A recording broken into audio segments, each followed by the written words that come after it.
So my name's Daryll. I think I already introduced myself to most of you, but I work for a lab or a digital agency, and my made-up job title is Director of Human Technology. I spend most of my time doing neuromarketing.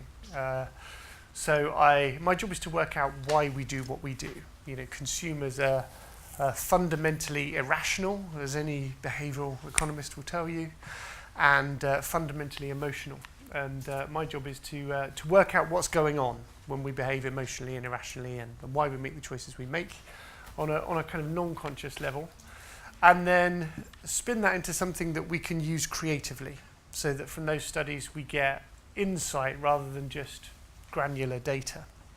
But I'm not going to talk very much about that today, because the curators at UCD didn't think that was very interesting. So I'm going to talk about something far more interesting and hopefully beneficial for you. And as we move through, I'll do some practical stuff as well. So if you're up for it, we'll play a couple of games towards the end and have some experiences. But I'm going to begin to invite you to think a little bit differently than perhaps we're conditioned to think, or a little bit differently about human beings. I'll start with a story. Many of you may know this. It's a story from philosophy, but there was this dude called Procrustes. He was a demigod, actually. He was the son of Poseidon, and he's a very wealthy man, and he had this sort of castle-y house between, I believe it was Athens and Etia.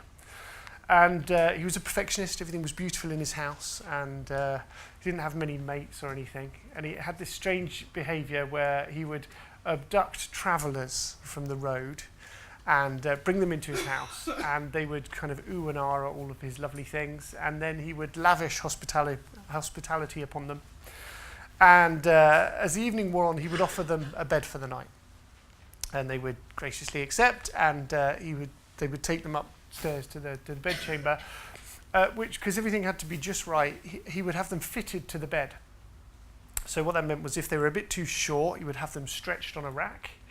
And if they're a bit too tall, he would have their feet cut off, which I think is harsh, right, as a B&B policy. But and this isn't Procrustes. I couldn't find a picture of him. This is Theseus, who in a poetic justice, he fitted Procrustes to his own bed by chopping off his head. This is Theseus slaying the Minotaur in the nude, right, which is doubly brave, I think. So this story, the Procrustean bed, is in philosophy. It illustrates a particular type of thought process. There's a certain thing that we do, which is where it's kind of like a tailor who fits a suit to his client by surgically altering the length of his client's arms, for example. So it's where we're changing the wrong variable, or corrupting, or designing the wrong variable. And we have this tendency to do it. We design reductive categories, and then we try and force nature into them, whether that's horoscopes or personality profiles or whatever it is. And we break everything into pieces and try and, classification, hooray for the duck-billed platypus, frankly, because that's a wake-up call. But we design these kind of categories and break things down, and it leads to a particular type of thinking. We break our body into parts, we break our organizations into departments, we break our academic subjects into silos. Quick story that isn't true, but I enjoy it. Imagine a psychologist and a psychotherapist and a sociologist and an economist and a nutritionist and they rock up together for a bar, and somewhere in the bar is a group of people having an office party, let's say, for example, and all of the ologists decide to begin to make judgments about the people in the bar's behaviour, and the economist says that they're behaving based on incentive and reward and who's their boss or who's paying their wages, and the psychologist says that they are behaving because of certain traits or types of personality, certain sort of handedness, almost, if you like, certain things that are in their personality makeup. And the psychotherapist says it's childhood trauma and the desire to sleep with their mother. And the nutritionist says it's because it's 7 o'clock and they haven't eaten for a while, and etc. Now, having a bit of fun with it. These are all fantastic fields of endeavour. These are all brilliant, great sciences. The challenge is not one of them makes up a description of an entire human being. You know, these are silos. You know, and they're based on certain sets of presuppositions and certain things that we take from the people that are marking our exams. You know, we adopt their thinking in order to achieve in that field, and there's a deep conditioning involved in that. So if we want to step back and decide what makes us a human being, what makes us uniquely who we are, and when we got all those variables together and the complexity becomes mind-blowing, you know, we need some kind of a meta position on it. We need to take a step back. So from a practical point of view, you know, if we're not an academic in one of those fields, if you are an academic in one of those fields, keep digging, you know, and keep discovering. But you know, so I was with a guy called Hugo Pinto last week from IBM Watson.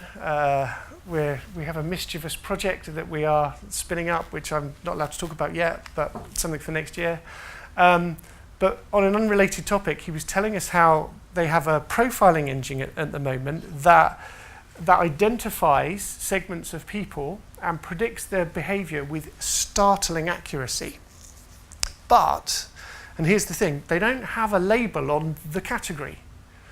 So they've thrown this net around these organic behaviors and they've scooped this population of people into a bucket and they know how they're going to behave, but they don't know what to call the bucket.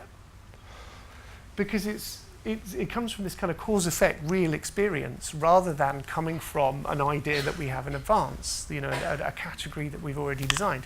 And I think this is fascinating. I think we're getting to a point where I've always been fascinated with people. I've never been able to dig deep in any given silo. I've always been sort of a bit of a pop psychologist and a pop neuroscientist and a synthesizer, really.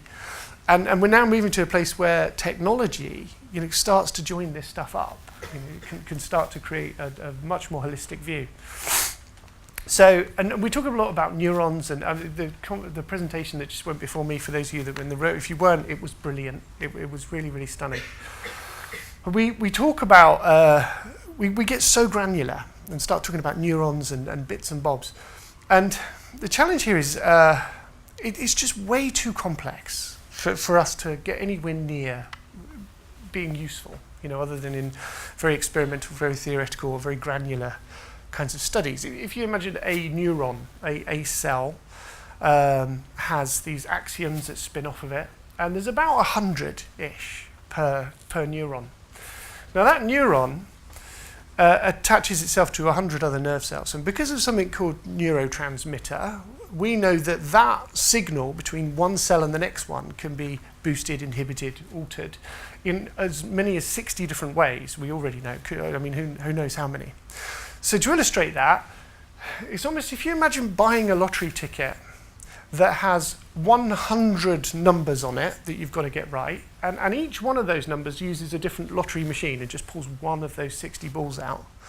That's the level of complexity of output from one nerve cell, from one neuron, right? Now times that by 100 billion, and that's how many there are in the brain alone.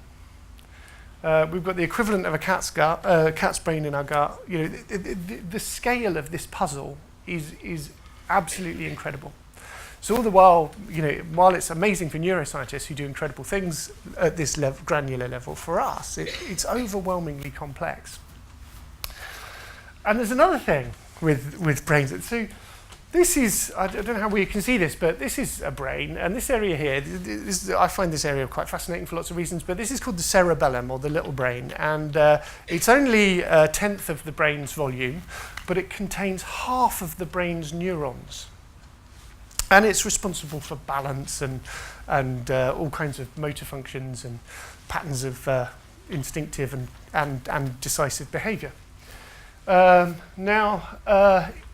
In China, a few years ago, a 24-year-old woman who had lived a fairly normal life walked in with balance problems, and they found that she just never grew one, right? So what this means is, in this person who's living a normal life, 50% of the neurons that are supposed to be in her brain are just missing. She just had never bothered to get herself a cerebellum for one reason or another. But because there's something called plasticity, it maps across. So she's created some kind of neurological coping strategy in other areas of her neurology to deal with that. And there's hundreds of cases of this. People can lose movement in an arm, for example, and then by strapping the other arm behind them and forcing themselves to use it, they retrain their patterns of movement. Another brain region will take over. So it's called neuroplasticity. The book to read is by a guy called Norman Doidge. It's called The Brain That Changes Itself.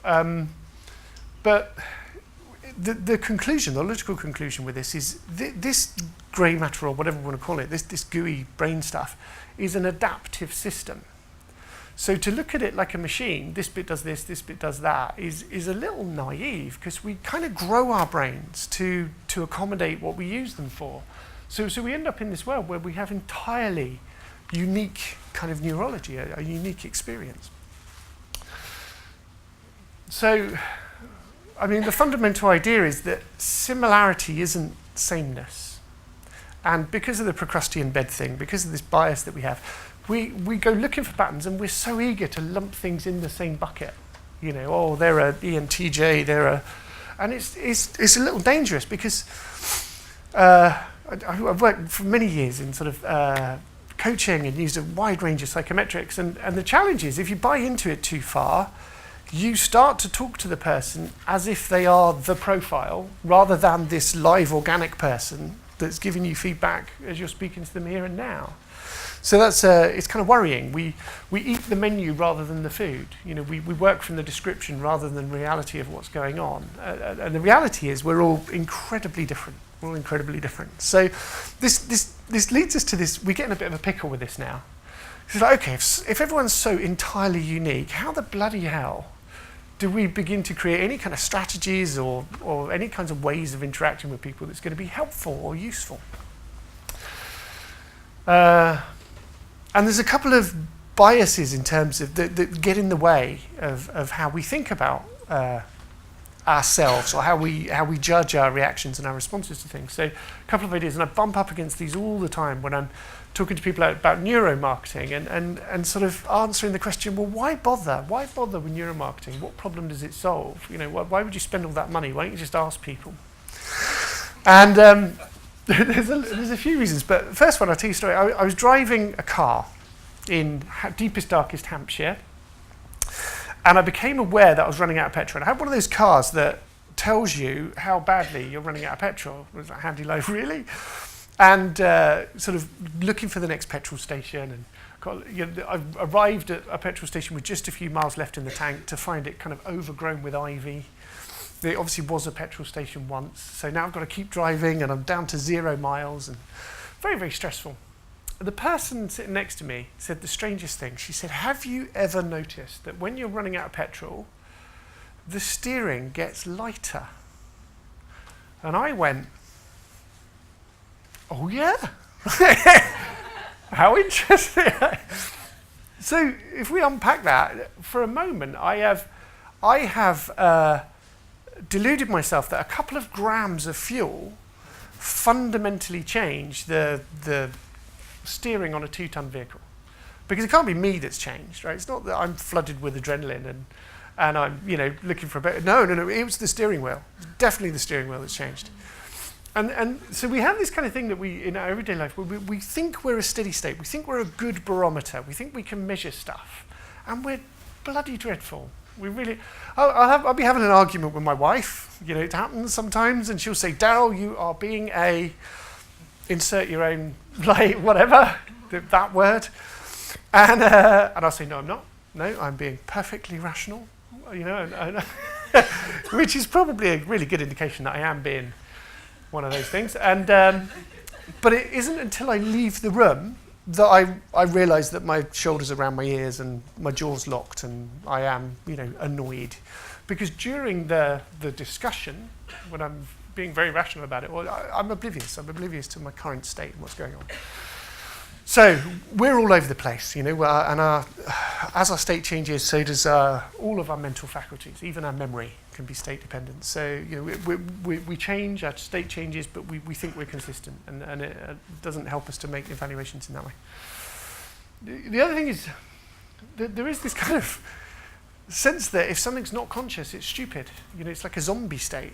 We have. I remember watching Horizon, and a load of neuroscientists were being interviewed, and they were saying, how many of your decisions that you make the complex decisions you make in a day are conscious? How many of you you're consciously aware of? And they were given a sheet of paper and they had to indicate the area, and they were kind of just doing a little line or a little dot or just a tiny fragment.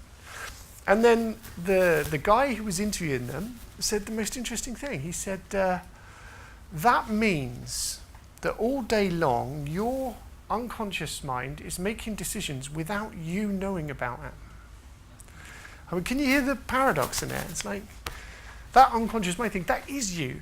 And in my book, having worked for years as a therapist and making people actually change stuff or helping people actually change stuff, that's the most authentic you. That's the real one. The words in the head, you can convince yourself black's white, but the more gut reactions or the more non-conscious processes tend to be a little more deep-rooted or authentic in practical terms. Lastly, nothing happens without emotion. It's such an important game. There's the best evidence of this is people who have an injury that prevents the kind of the dialogue between their limbic system and their neocortex. Or whatever. They have a motorbike accident or whatever, and they have a condition where they can no longer feel their feelings, or they have no conscious awareness of their feelings. And people who are afflicted with this terrible condition are incapable of making any kind of a decision despite not losing any IQ points. So they're just as good at Sudoku as they always were, but if you ask them, do you want a cup of tea, they're in all sorts of bother. And if you give them 3 or 4 options, they start to get very, very upset. It's an awful thing. But without that kind of emotive weighing up, it becomes fundamentally impossible to do anything.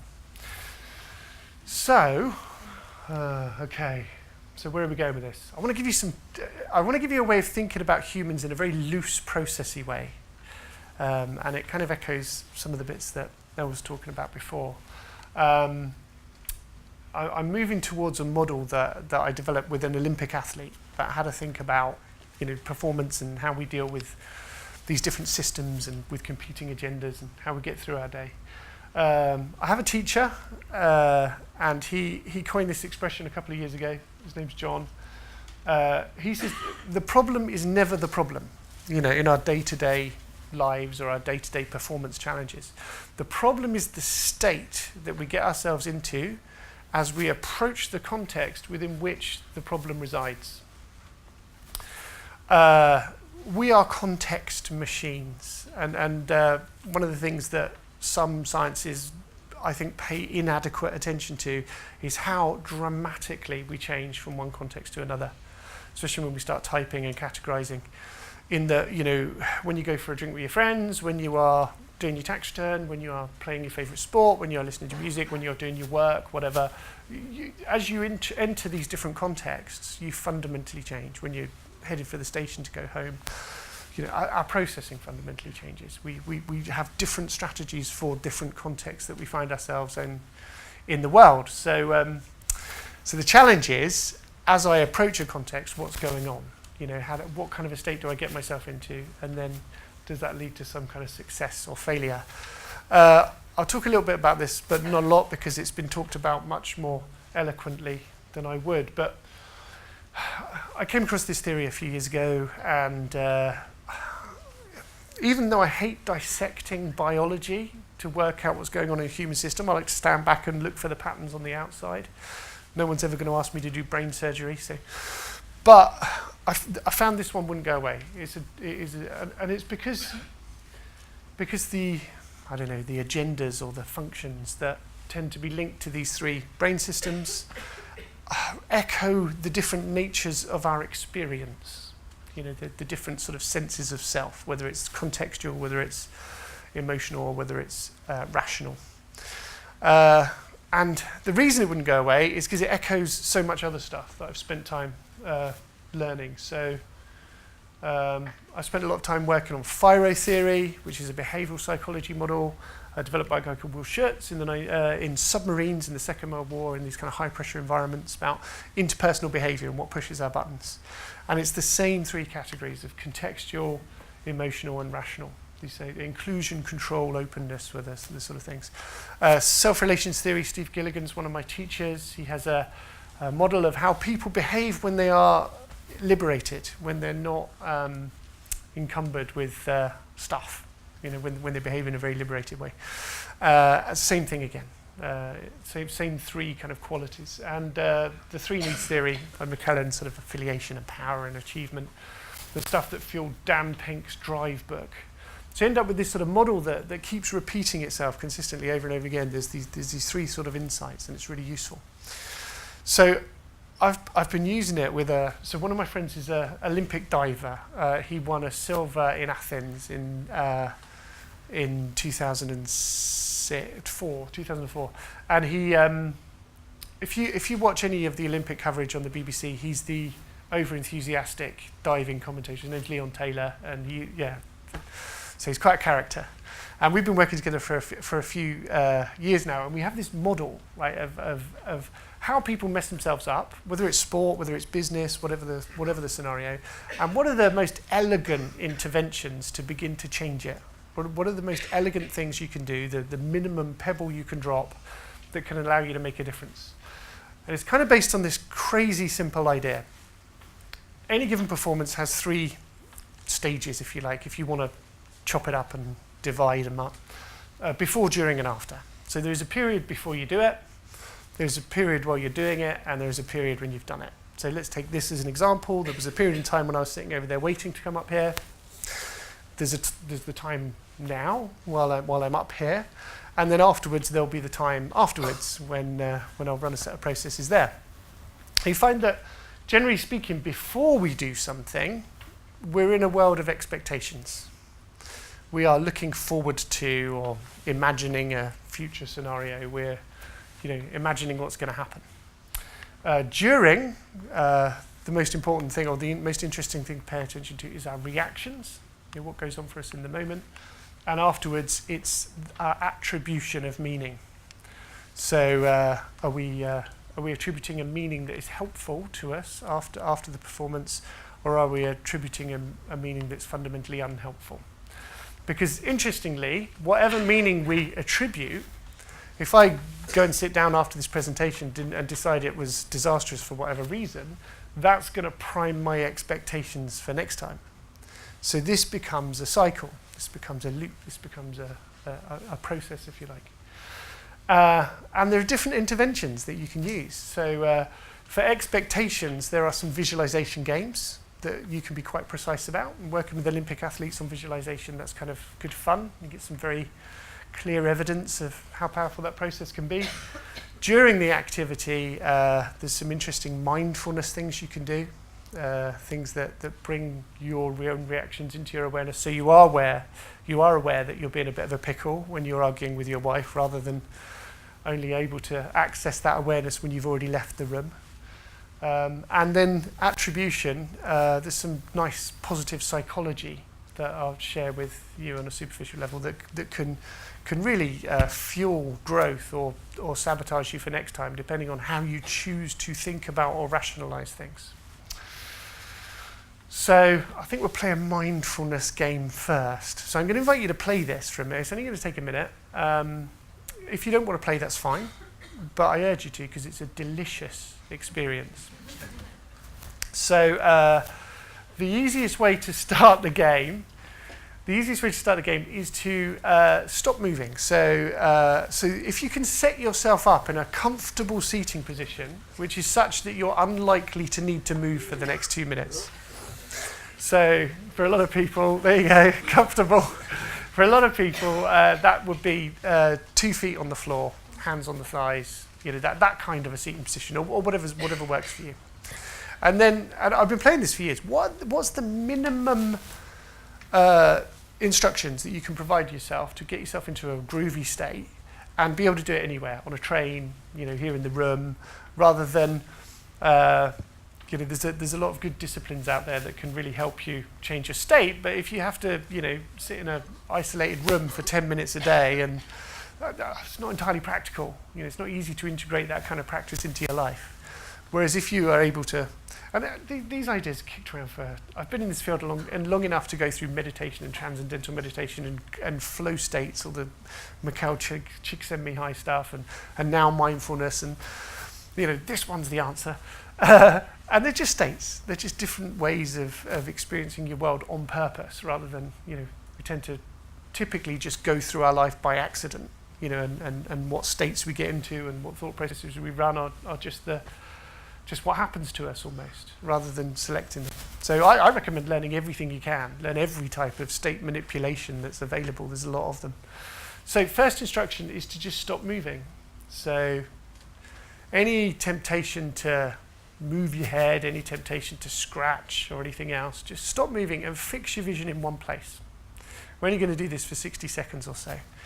So find a place where you can allow your eyes to rest and remain there. And notice all the desire to consciously orientate yourself, and just let it go. Just allow yourself to rest. And then the next step is to find 3 different things that you can see. So maybe one to the left, and one to the right, and one in the center.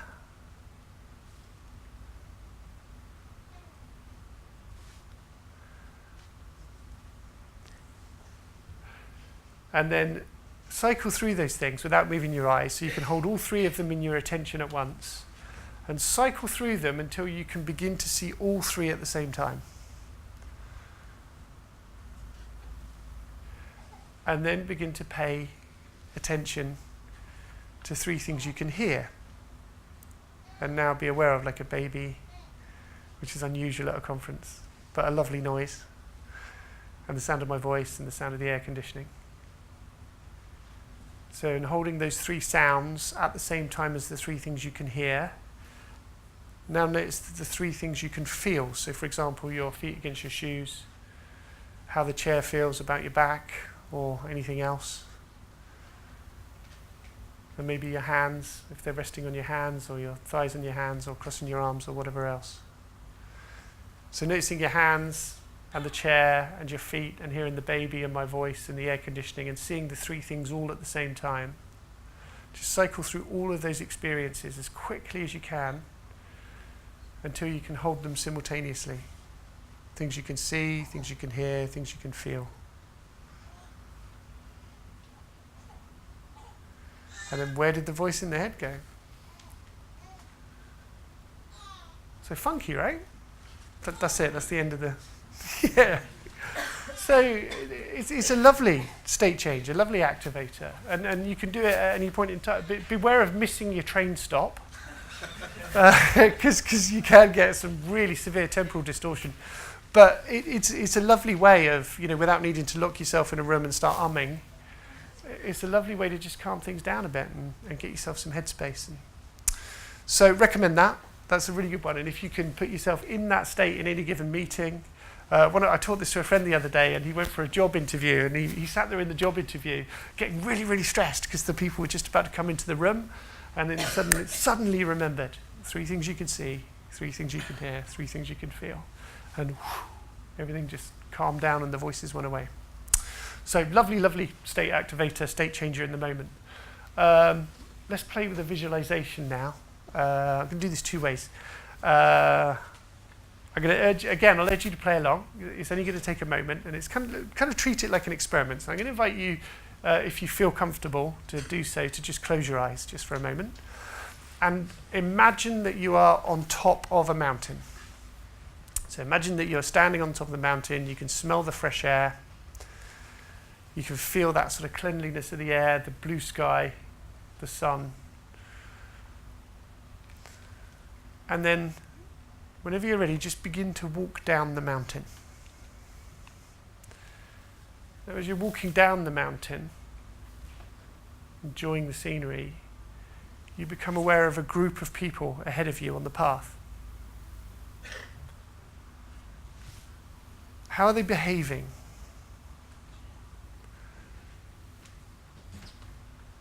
And as you move closer to that group of people, at what point do they notice you?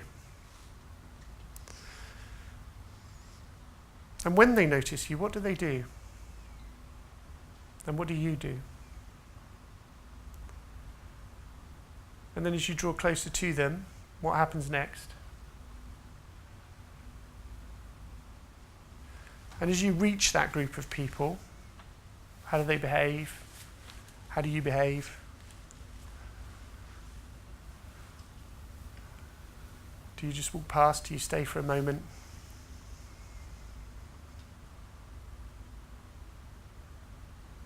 And then at what point do you continue along your journey? And how do you leave? So thanks for playing. Interesting game. There's I don't know, 50 people in this room.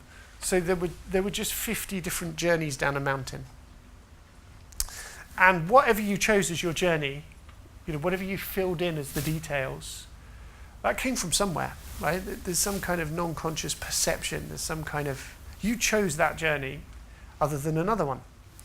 It's almost like this in the back of your mind, a kind of a set of expectations or preconceptions about how the world is. And these kind of ambiguous guided visualizations can alert you to the thought processes that you're running, which in turn influence your behavior and therefore the results you get back from the world. And this becomes some degree of a self-fulfilling prophecy or a cyclical link between cause, effect, and onward and onward. So what do you do if you want to add a bit of choice?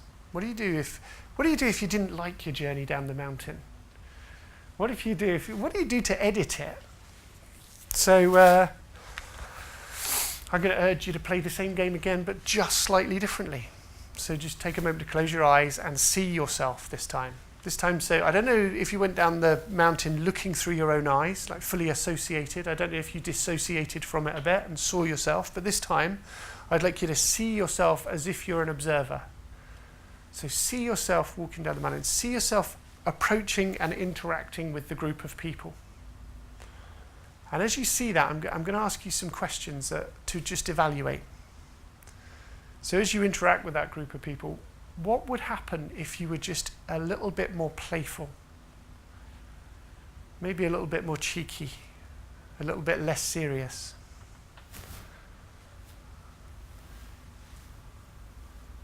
And what would happen if you were just a bit clearer about your boundaries, clearer about your intentions, clearer in your communication?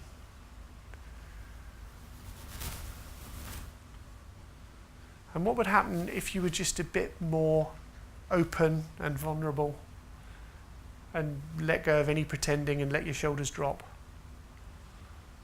Just a bit more human. How would they respond? And then is it being more human and relaxing that allows you to be more clear, or is it being more human and relaxing that allows you to be more cheeky and playful? And is it your cheekiness and your playfulness that allows you to be more clear and know what's right for you and protect your boundaries? Or is it the cheekiness that allows you to be more vulnerable and open? Or is it the clarity? Is it knowing your intentions and what's right for you that allows you to vary the other two, to be more cheeky or less cheeky, or to be more open? So how would you change it? So if you see yourself from the outside, how would you change that physiology? How would you change those interactions? And then re-experience it. Go back in. Be that other person. Thanks for playing. Come on back. Interesting, right? So if we detach in our visualizations, if we see ourselves from the outside, we can experiment. We can experiment with different variables. And it can be really, really effective in terms of preparing myself. If I'm preparing for a presentation, I can see myself in that presentation, and I can choose to see myself lots of different ways, and work out what's the right one going to be. Is it intimate? Is it cozy? Is it informal? Is it very formal? Is it big room? Is it a small room? And I vary things on that basis. Lastly, thinking. reasoning. This is a really popular idea. You're probably well aware of it. Carol Dweck from Stanford University is the psychologist that's pioneering this, or at least has made it very, very popular at the moment. I'm getting stuff home from my kids' schools about this growth mindset, fixed mindset, and it's fascinating. And it came from a conversation between Carol Dweck and a post-grad researcher, where they sat around pondering, why is it some people want to learn here at the university, and other people just want to already be right?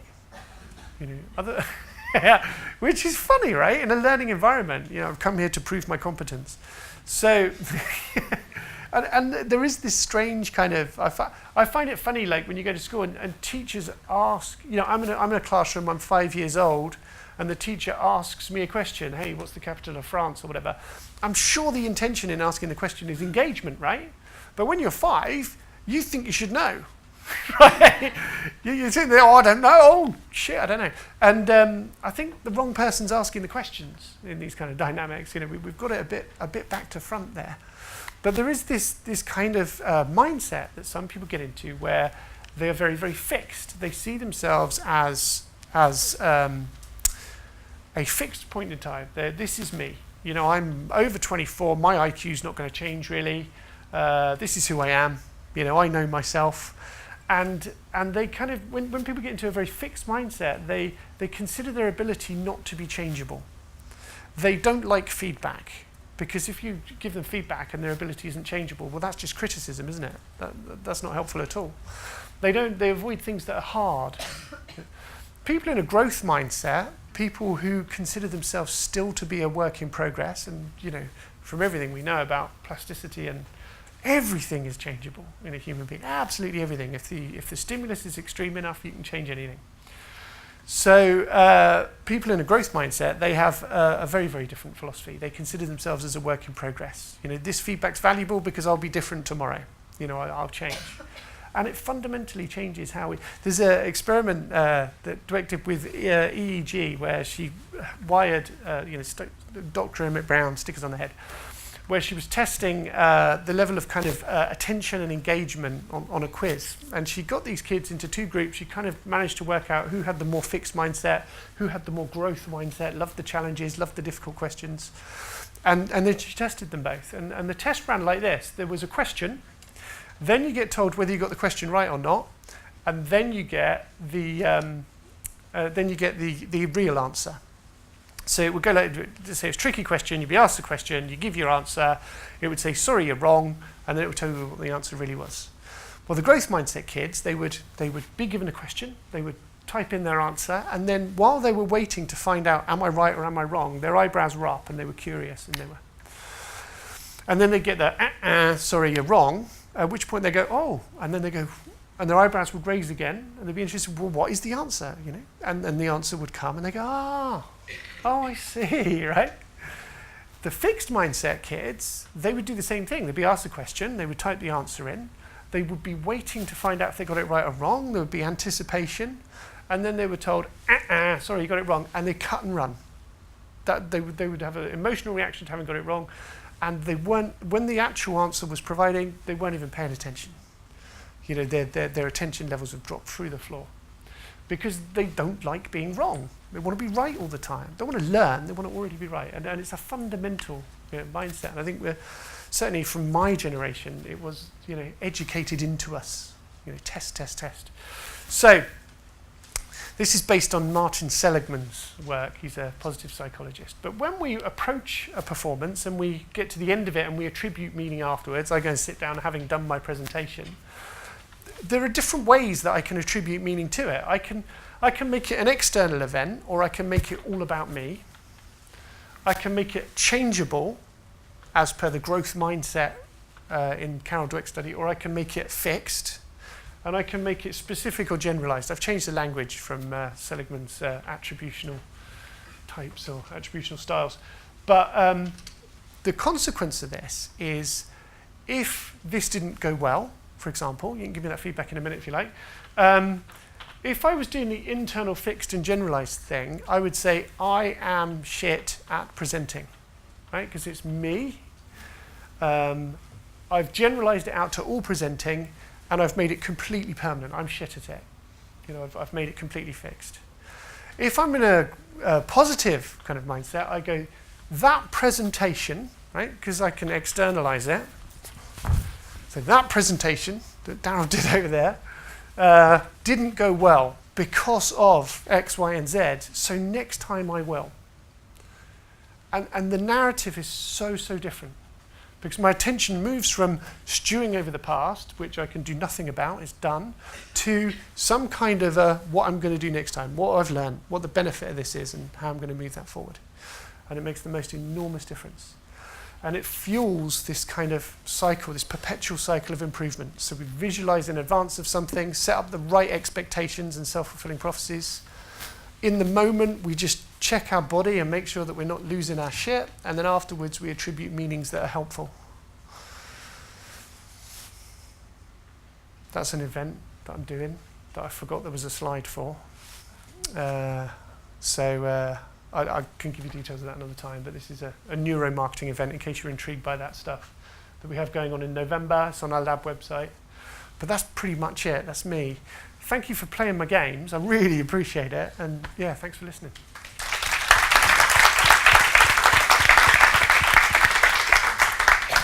Thank you, Daryll. That was really great. Bang on time. We are just before the lunch break, but if you're okay to hang fire, we could take a couple of questions. Is that okay? Yeah, Anybody have any questions for Daryll? Oh, hello. One at the front there.